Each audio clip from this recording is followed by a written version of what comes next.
عورتوں کی تعلیم اور اصلاح کے لیے انہوں نے بیش بہا خدمات انجام دی۔ ان کا رسالہ تہذیب نسواں عورتوں میں بہت مقبول تھا جو نصف صدی تک نکلتا رہا۔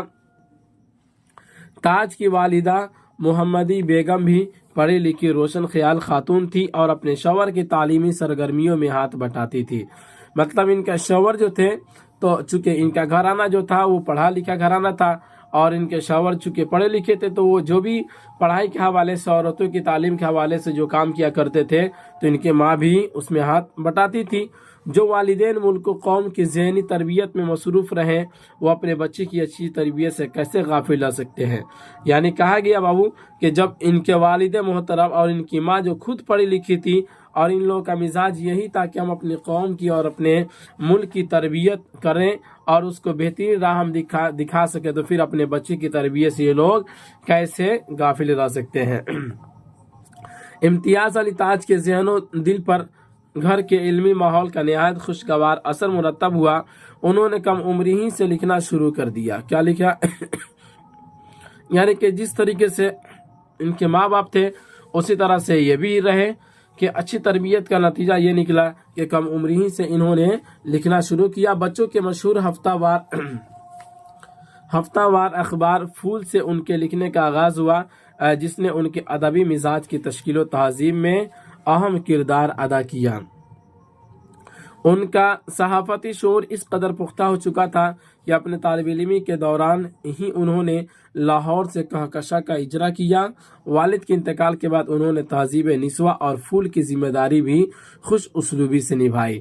یعنی کہ تہذیب نسواں جو ان کے والدین جو لکھا کرتے تھے تو اسی کو انہوں نے پھر کیا کر دیا، اس کی تعلیم کے اوپر اور تہذیب نسواں کی جو ذمہ داری تھی اور پھول وغیرہ یہ جو لکھا کرتے تھے تو اس کی ذمہ داری کو انہوں نے بڑی اچھی طریقے سے نبھایا۔ اس کے بعد کہتے ہیں 1958 عیسوی میں وہ مجلس ترقی ادب لاہور کے ڈائریکٹر ہوئے۔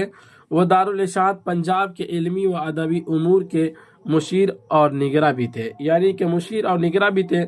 ان کی خدمات کے اعتراف میں انہیں ستارہ امتیاز کے خطاب سے نوازا گیا۔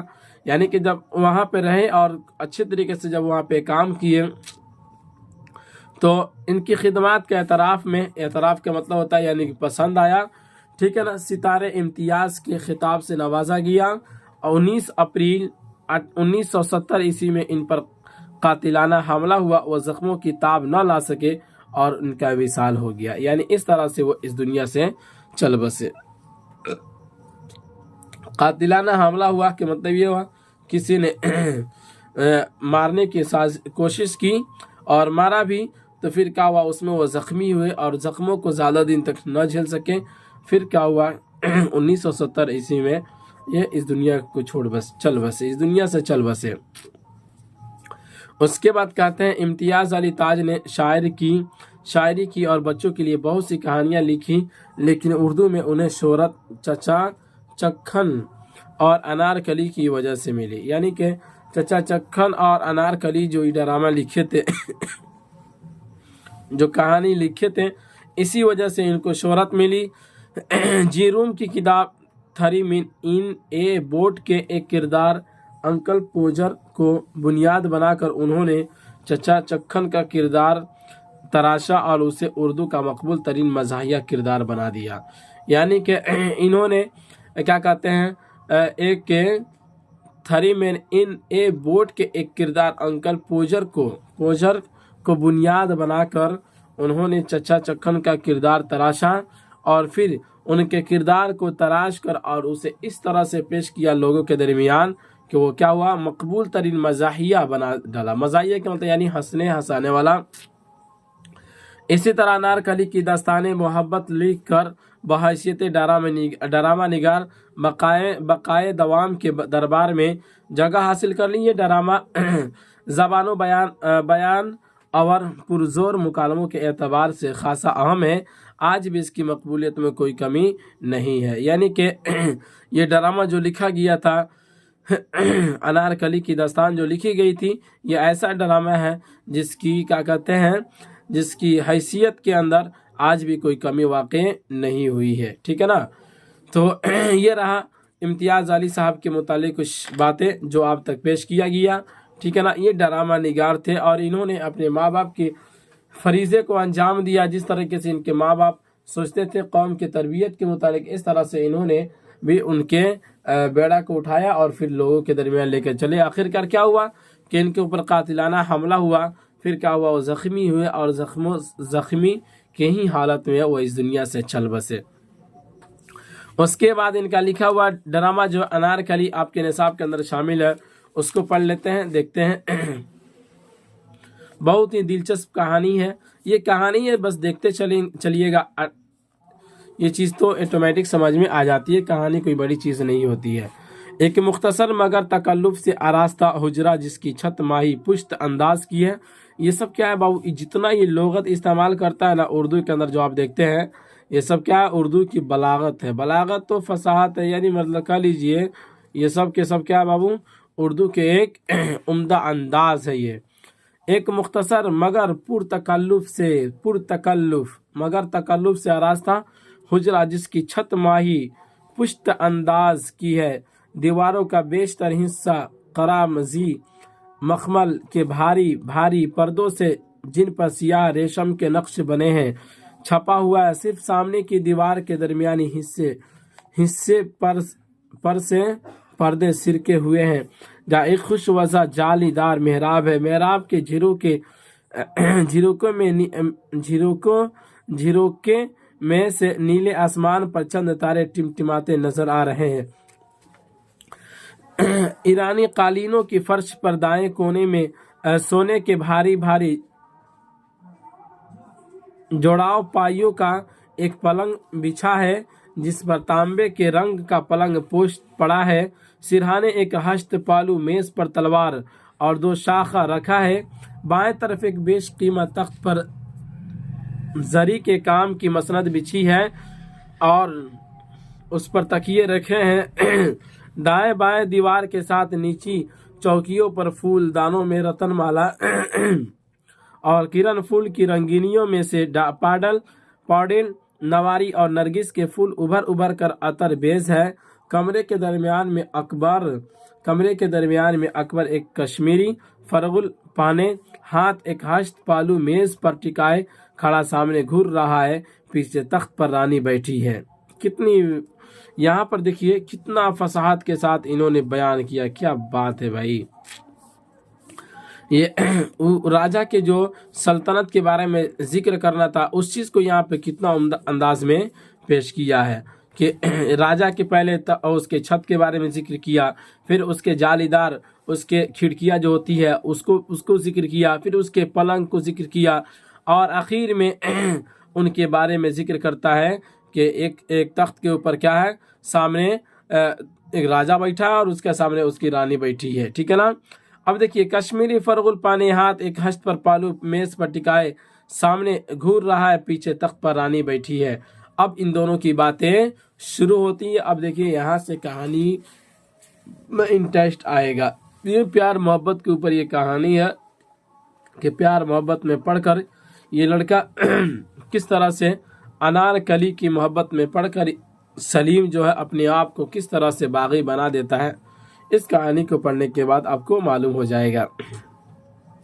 تو دیکھیے آپ مہاراج کیا رانی کیا کہتی ہے، جتنا ڈیش دیا گیا نا یہ سب مطلب انہوں نے کہا رانی مہاراج رحم کیجئے، پہلے میری التجا تھی اس کو چھوڑ دیجئے، اب میری فرمائش انارکلی کو سلیم کے لیے چھوڑ دیجئے.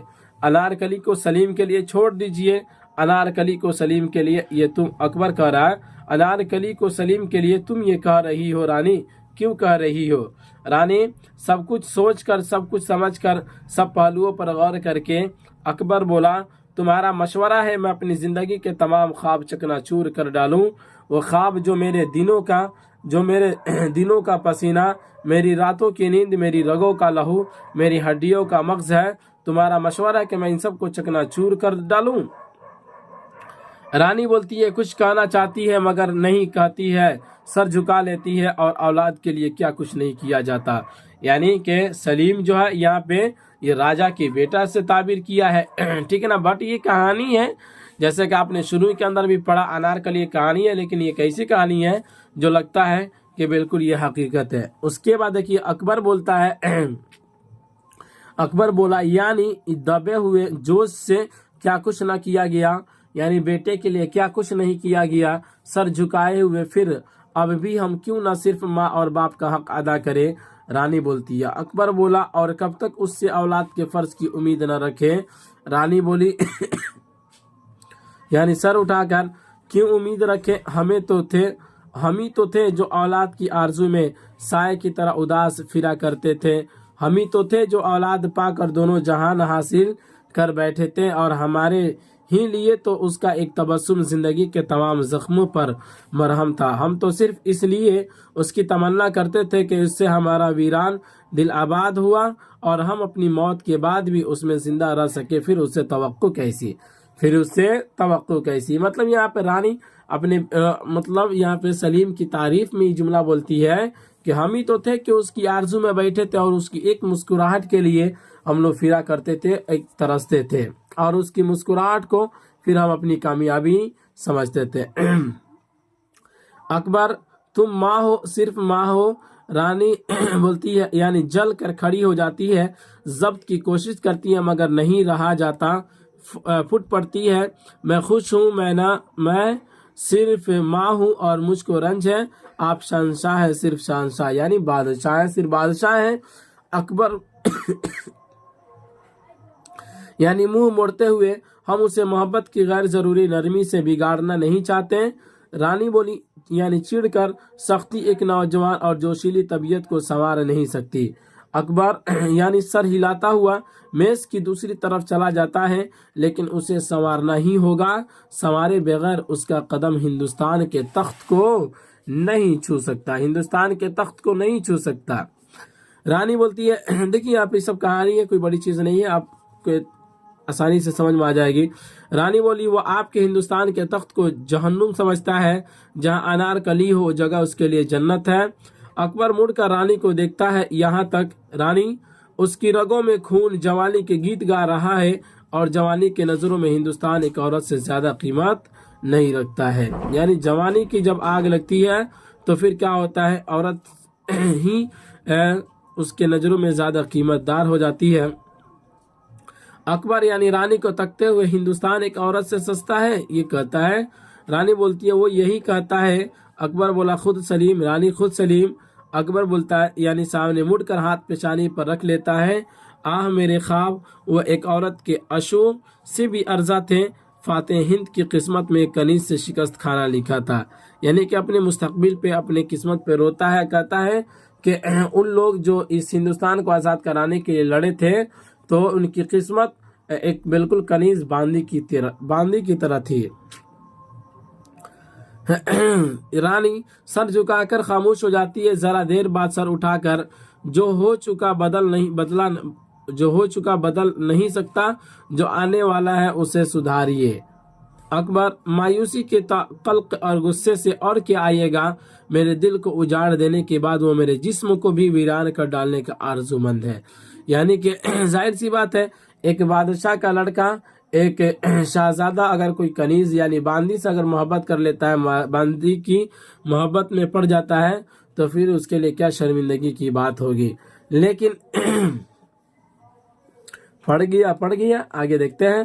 رانی کہتی ہے کیا کہتے ہیں مہاراج، یہ سوچنے سے پہلے وہ اپنی جان گنوا ڈالے گا۔ اکبر بولا یعنی غم سے سر جھکا کر اس کے وہی معنی ہے، ہماری آرزویں، ہماری راحت، ہماری عزت سب اس کے لیے بے معنی لفظ ہے، اس کا سب کچھ انارکلی ہے، اس کے دل میں ماں باپ کی یہ قدر ہے۔ رانی بولتی ہے اس کے دل میں اپنی محبت کا اندازہ اس کی موجودہ حالت سے نہ لگائیے، یہ جنون آرام سے گزر جانے دیجیے، پھر دیکھیے سلیم کیا بن جاتا ہے۔ مطلب کیا کہا بابو کہ جو محبت کا جنون جو اس کے دلوں کے اندر بھرا ہوا ہے، پہلے اسے گزر جانے دیجیے، اس کے بعد دیکھیے پھر کیا ہوتا ہے۔ اکبر رانی کو تکتے ہوئے اور یہ جنون کس طرح گزرے گا، رانی بولتی ہے چڑھا ہوا دریا بند لگانے سے نہ رکے گا۔ ظاہر سی بات ہے، جو جب دریا چڑھا ہوا ہو اور فل ہو گیا ہو تو کتنا اس کے اوپر لگام لگائیے گا تو نہیں لگے گا۔ اسے انارکلی کو لے لینے دیجیے، وہ اسے اپنی بیگم بنا لے، انارکلی کا ہو کر وہ ہمارا سلیم بن جائے گا۔ یعنی کہ جب عشق کا بھوت بنے گا، اترے گا تو پھر کیا ہوگا, وہ ہمارا سلیم بیٹا ہو جائے گا. اکبر بولا کچھ دیر سامنے دیکھتا رہتا, اسے اپنا بنانے کے لیے میں ایک کنیز کا ممنون احسان نہیں بننا چاہتا. ایک کنیز کا ممنون احسان نہیں بننا چاہتا, یعنی ظاہر سی بات ہے راجاؤں کی بھی تو کچھ پرمپرا ہوتی تھی. بہرحال تو کہانی ہے. توقف کے بعد جو کچھ وہ چاہتا ہے اسے کرنے دو, اور جو کچھ میں چاہوں گا میں کروں گا. اکبر بولتا ہے جو کچھ میں چاہوں گا میں کروں گا, وہ جو کچھ چاہتا ہے اسے کرنے دو. رانی بولی, یعنی مایوس ہو کر چلتی ہے اور پلنگ کے قریب پہنچ کر رک جاتی ہے. بولتی ہے میں پھر کہوں گی آپ شہنشاہ ہے, صرف شہنشاہ ہے یعنی بادشاہ ہے, بادشاہ ہے, باپ نہیں ہے. رانی مایوس ہو اکبر خاموش ہونے کو ہاتھ اٹھا کر, ہم اور کچھ نہیں سننا چاہتے, ہم سوچیں گے اور کل صبح انارکلی کا فیصلہ ہوگا. انارکلی کی ماں دیوانہ وار اندر گھس آتی ہے. ماں کہتی ہے اس کی انارکلی کا فیصلہ, میری غریب بچی کا فیصلہ, اسے بخش دیں. ذل الہی مطلب بادشاہ کو یہ کہتی ہے. ذل کیا ہوتا ہے سایہ, الہی مطلب وہ اپنے بادشاہ کو کہتی ہے. ذل الہی اے شہنشاہ, اے غریبوں کی قسمت کے والی,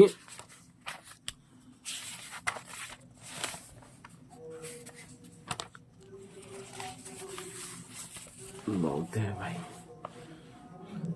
آگے بیان کرتے ہیں. اکبر بولا حیرت اور غصے سے بغیر اجازت یہاں آنے کی جرت, ماں کیا کہتے ہیں, دو زانوں ہو کر بندے خدا کے حضور میں بغیر اجازت کے جا سکتے ہیں, اور تو خدا کا سایہ ہے, مہربان شہنشاہ ہے, اور وہ میری بخشی ہے, میری زندگی کی آس سے خطاوار ہے, مگر تو رحیم, وہ گناہگار ہے مگر تو رحیم ہے, بخش دے.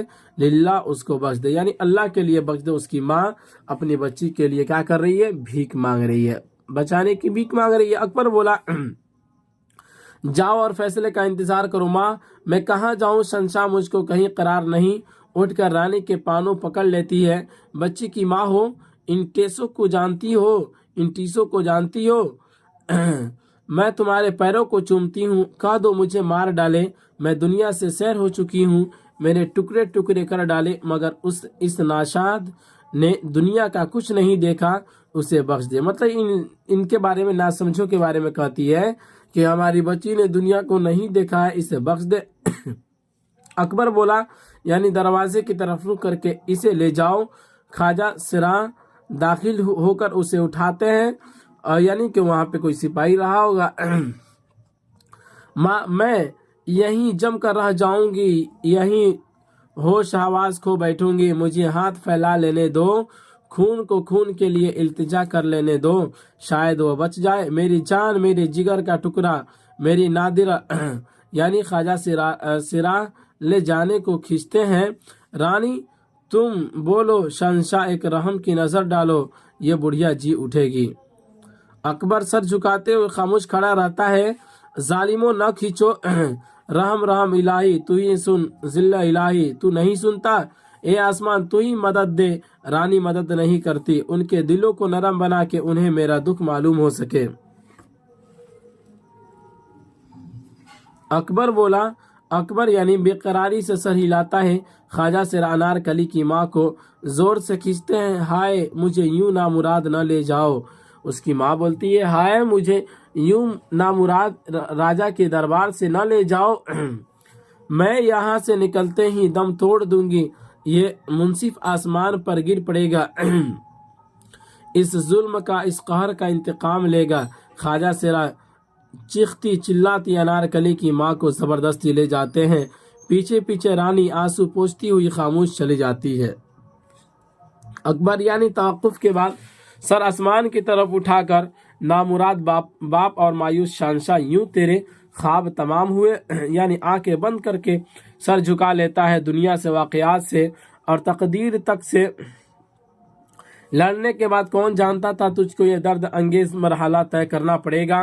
گہری آہ بھر کر جس کے لیے خود سب کچھ کیا تھا, اس سے اپنی اولاد سے, اپنے شیخوں سے الجھنا ہوگا.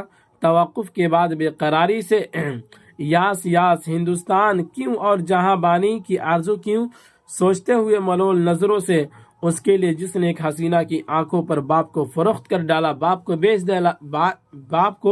بیچ ڈالا, ایک حسینہ کی آنکھوں پر اس کو باپ نہیں چاہیے، باپ کی محبت نہیں چاہیے، باپ کا ہندوستان نہیں چاہیے، وہ صرف انارکلی کو لے گا، ایک کنیز کو جو اسے انداز دکھائے، اس کے سامنے ناچے اور اسے اشارے کنائے کرے، ہاتھ پیشانی پر رکھ لیتا ہے، آہ میرے خواب میرے خواب، انتہائی مایوسی کے حالے میں مڑ کر تخت تک پہنچتا ہے اور اس کے قریب خاموش کھڑا ہو جاتا ہے۔ کل رات وہ اپنی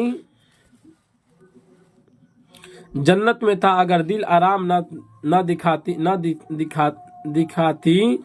اگر دل آرام نہ دکھاتی کہاں ہے وہ ضرور کچھ زیادہ جانتی ہوگی۔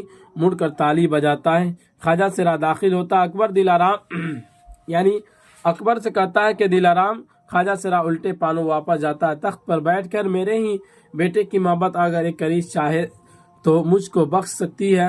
آہ شیخو، تم اکبر کی کنیز کو اکبر ہی کے سینے پر نچانا چاہتے ہو، یعنی اکبر کے کنیز کو، یعنی اکبر کی لونڈی کو تم اسی کے سینے کے اوپر تم نچانا چاہتے ہو۔ انتہائی صدمے کے مارے سر جھکا لیتا ہے، دل آرام داخل ہو کر مجرا بجا لاتی ہے، یعنی کچھ دیر چپکا اسے دیکھتا رہتا ہے۔ لڑکی، تجھے شیخو اور انارکلی کی کیا تعلقات معلوم ہے؟ یعنی کہ ایک لڑکی وہیں پر آتی ہے جسے نام کیا رکھا گیا، اس کا نام دل آرام تھا، اس سے پوچھتا ہے کہ تجھے بتاؤ کیا معلوم ہے شیخو اور انارکلی کے متعلق، یعنی کہ وہ بیٹے کے بارے میں کہتا ہے۔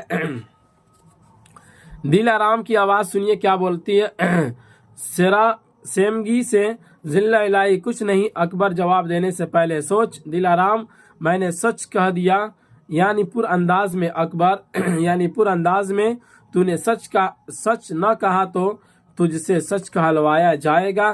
دل آرام یعنی سہم کر ذلہ الہی، اکبر ایک لفظ نہیں، جو کچھ ہم دریافت کرنا چاہتے ہیں اس کے سوا ایک لفظ نہیں۔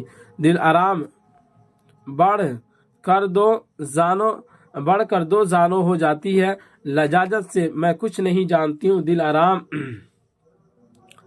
اکبر بولتا ہے دل آرام کی گردن دونوں ہاتھوں سے پکڑ کر، کمینی جھوٹ تو نے دکھایا، صرف تو دیکھ سکی تمام جشن میں سے، صرف تو جو اس وقت ہمارے حضور میں موجود تھی، یعنی ہمارے دربار میں موجود تھی، جو سب سے زیادہ مصروف تھی، تو جانتی تھی، تجھے اس کی توقع تھی، کہنا ہوگا دل آرام، سب کچھ تو جانتی ہے ورنہ کہلوایا جائے گا۔ دل آرام، مجھے بخش دیجئے۔ اکبر، تیرا دوسرا غیر ضروری لفظ پوچھنے کے ذریعے تبدیل کر دے گا، یعنی کہ دوسرا کوئی بھی لفظ ہمیں نہیں چاہیے، جو میں سوال کرتا ہوں اس کا سوال کا جواب تو دے دے۔ اکبر، دل آرام، سامی ہوئی آواز میں، وہ مجھے برباد کر ڈالیں گے، ذلہ الہی کے تاب میں لے آئیں گے۔ اکبر، کون؟ دل آرام ادھر ادھر دیکھ کر، صاحب عالم۔ اکبر، شیخو وہ جرت نہیں کر سکتا۔ دل آرام، اکبر کے پیروں کو ہاتھ لگا کر، ان کی دھمکی خوفناک تھی، افشائے راز کی سزا موت سے بھی زیادہ ہولناک تھی۔ اکبر، کیا مطلب؟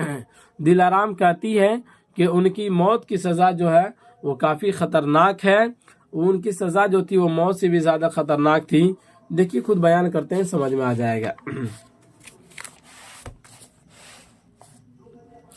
آگے کہتی ہے دل آرام، مجھ پر وہ جھوٹا الزام لگایا جائے گا جو واقعات میں انارکلی پر لگایا گیا، ٹھیک؟ اکبر، کہ تو سلیم کو چاہتی ہے؟ دل آرام، اور محبت کی مایوسی نے مجھے یوں انتقام لینے پر آمادہ کیا۔ اکبر، تو ہمارے سائے عاطفت میں ہے، بول۔ دل آرام کھڑی ہو کر ادھر ادھر دیکھتی ہے، وہ رات کو باغ میں ملتے تھے اور ان کی ملاقاتیں خطرناک ارادوں سے بھری ہوتی تھی۔ اکبر، دل آرام کو تکتے ہوئے، وہ ارادے کیا تھے؟ دل آرام، لجاجت سے مجھے جرت نہیں پڑتی۔ اکبر، کڑک کر کہے جا۔ دل آرام تأمل کے بعد، یعنی بہت غور و فکر کرنے کے بعد، وہ ذلہ الہی کے دشمنوں پر آنچ لانے اور ہندوستان کے تخت پر قبضہ پانے کی تجویزیں کیا کرتے تھے، یعنی کہ وہ جو تھی انارکلی، اس کا مقصد یہی تھا ہندوستان کے سلطنت کے ہندوستان کے اوپر کیا ہونا، قابض ہونا، ہندوستان کے تخت پر کیا کرنا، ہندوستان کی سلطنت کو اپنے قبضہ میں کر لینا۔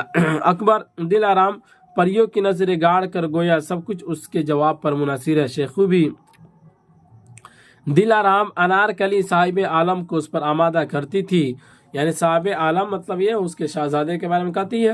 اکبر گرج کر تو جھوٹ بول رہی ہے، جھوٹ۔ دل آرام پیروں پر گر کر ذل الہی کے حضور میں زبان سے جھوٹ نہیں نکل سکتا۔ اس طرح سے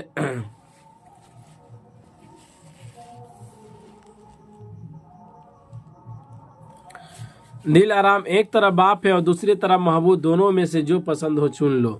دل آرام کہتی ہے کہ اس نے انارکلی نے کہا تھا کہ ایک طرف باپ ہے دوسری طرف محبوب ہے، جس کو چاہتے ہو اس کو پسند کر لو۔ اکبر بولا بالوں سے پکڑ کر دل آرام کا منہ اوپر کرتا ہے، اور شیخو نے دونوں میں سے محبوب کو پسند کیا۔ کیا کس کو کر لیا؟ محبوب کو پسند کر لیا۔ دل آرام وہ کھوئے سے گئے مگر انارکلی رو پڑی۔ وہ اٹھے اور ان کا ہاتھ تلوار پر گیا۔ انہوں نے انارکلی کے کان میں کچھ کہا اور وہ مسکرانے لگی۔ یعنی کہ اس کے لڑکے جو تھے یعنی سلیم، اس کا انارکلی کے کان میں کچھ کہا اور مسکرانے لگی۔ اکبر دل آرام کو چھوڑ کر کھڑا ہو جاتا ہے، ایذا کے احساس سے آنکھیں بند کر لیتا۔ اس کا بدن آگے پیچھے یوں گھوم رہا ہے گویا پیروں میں جسم کو سنبھالنے کی تاب نہیں رہی۔ آخر لڑکھڑا کر تخت پر بیٹھ جاتا ہے۔ دل آرام میں چھپ کر سن رہی تھی تو صاحب عالم کی نظر مجھ پر پڑ گئی۔ یہ سمجھ کر میں یہ گفتگو بارگاہ عالی تک پہنچا دوں گی۔ انہوں نے مجھ کو دھمکی دی کہ انارکلی کا نام زبان سے نکالنے پر تجھ کو پچھتانا ہوگا۔ مہابلی کے سامنے جھوٹی شہادت پیش کی جائے گی کہ تو خود ہم کو چاہتی ہے، اور جب ہم نے تجھ کو مایوس کر دیا تو تو نے اپنی ناکامی کا انتقام لینے کے لیے یہ ڈھنگ نکالا۔ میں سہم گئی، میری زبان بند ہو گئی۔ مجھے جہاں پناہ کے حضور میں ایک لفظ زبان سے نکالنے کی جرأت نہ ہوئی، لیکن میں اس فکر میں گھلتی رہی، ایسے موقع کی تاک میں رہی جہاں میری زبان بند رہے اور شہنشاہ کی نظریں دیکھ سکے۔ ٹھیک ہے نا۔ اکبر یعنی صدمے کے مارے مایوس سنسا بیٹھا ہوا ہے، گویا اس بھری دنیا میں اکیلا اور تہی دست رہ گیا ہے۔ آہستہ سے بس کر دل آرام ملال صاحب عالم بے قصور اور معصوم ہے، وہ پھسلا لیے گئے ہیں، بہکا لیے گئے۔ خواجہ سرا آتا ہے۔ ٹھیک ہے نا۔ دل آرام کہتی ہے کہ صاحب عالم یعنی کہ شہزادے جو ہے ان کو پھسلا لیا گیا ہے، بہکا لیا گیا ہے، اس طرح سے وہ کیا ہے؟ معصوم ہے۔ خواجہ سرا مہابلی داروغہ زندہ شرف بار یابی چاہتا ہے، شرف بار یابی چاہتا ہے، مطلب داروغہ زندہ یہ قید خانہ کی دیکھ بھال کرنے والا جو ہوتا ہے نا اس کو یہ بلاتا ہے۔ اکبر کون؟ خواجہ سرا داروغہ جو زندہ میں انارکلی کا محافظ ہے۔ اکبر منہ دوسری طرف کر کے ہر زبان پر یہی نام میری تصحیح کر رہا ہے۔ توقف کے بعد خواجہ سرا سے اس وقت کیا چاہتا ہے؟ یعنی خواجہ سرا اسے کچھ بے حد ضروری کام ہے۔ اکبر بولا ذرا دیر خاموش رہ کر بلاؤ۔ خواجہ سرا الٹے پاؤں واپس جاتا ہے۔ توقف یعنی تھوڑی دیر رکنے کے بعد دل آرام لجاجت سے مہابلی لونڈی کو معاف کرنا، میرے الفاظ نے سماعت عالی کو صدمہ پہنچایا۔ بڑی اس نے ادب سے بات کرتا ہے داروغہ جو تھا، مگر میں پھر کیا کرتی؟ کس طرح ذل الہی کی دل آرام میں بولتی ہے، ذل الہی کی جان کو خطرے میں دیکھتی اور چپ رہتی۔ اکبر بولا یکایک بےتاب ہو کر کمینی دور ہو جا۔ دل آرام مجرا بجا لا کر چلی جاتی ہے۔ یہ مطلب یہ مجرا کرنے والی سب یہ ہوتی ہے۔ اکبر خاموش اور ساکت بیٹھا رہتا ہے مگر اس کی آنکھوں سے چنگاریاں نکل رہی ہے۔ میرے دماغ میں شعلے بھڑک رہے ہیں، میں نہیں جانتا میں کیا کر بیٹھوں گا، مگر وہ اس صدمے کی طرح محیب ہوگا۔ یعنی داروغہ زندہ داخل ہو کر مجرا بجا لاتا ہے، اس کا سانس پھول رہا ہے اور وہ منتظر ہے کہ اکبر اسے سوال کرے رات کو کیوں آیا۔ یعنی کہ وہ داروغہ آیا تھا جو دیکھ بھال کر رہا تھا انارکلی کی، تو اور وہ اس بات کی تاک میں تھا کہ کب ہم سے اکبر سوال کرے۔